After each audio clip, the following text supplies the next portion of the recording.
And the situation at the border with China is yet to be completely resolved. There are unconfirmed reports of some movement, which we do not wish to dwell on until we can authenticate. Suffice to say, it's not resolved. So we come back to the question, what explains China's aggression? They say, to understand strategic behavior, you must decode the strategic thinking.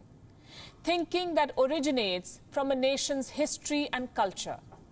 So tonight we'll tell you about a board game that explains China's moves. A game which is uniquely Chinese. It's called Weiqi, a strategy board game invented in China.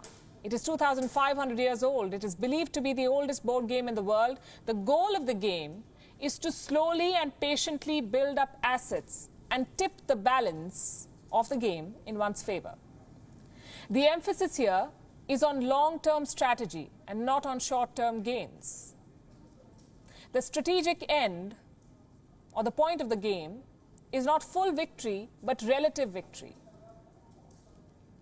In English, Weiqi translates into a game of surrounding pieces. Does it sound familiar? A game that China has been playing in real life, surrounding pieces, encircling and usurping territories it does not control or own. Take the example of Beijing's many maritime disputes in the South China Sea. Since January, since the beginning of this year, the Chinese Navy has been encroaching Indonesian fisheries. Since February, Chinese speedboats have been entering Taiwan's territorial waters. They've been conducting unwarranted drills. In March, a Chinese fishing vessel damaged a Japanese maritime destroyer. In April, the Chinese Navy sank a Vietnamese fishing boat for no reason. The same month, China deployed an exploration vessel near Malaysia to study marine life, said the Chinese state media. Soon there were reports that China was establishing new districts in the South China Sea for better management, said the Global Times. Of course it is for better management.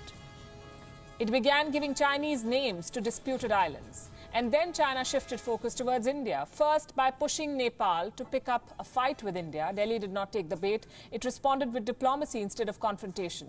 Then China shifted focus to Ladakh. It began reinforcing defenses near the Ladakh border. It aired videos of PLA troops preparing for battle.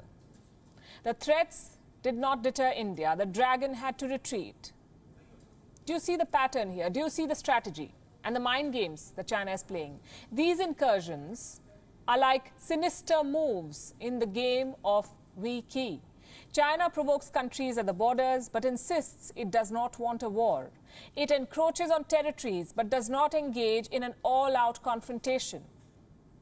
For China, it seems, an upper hand is more desirable than full control. It wants to tilt the balance of power in its favor.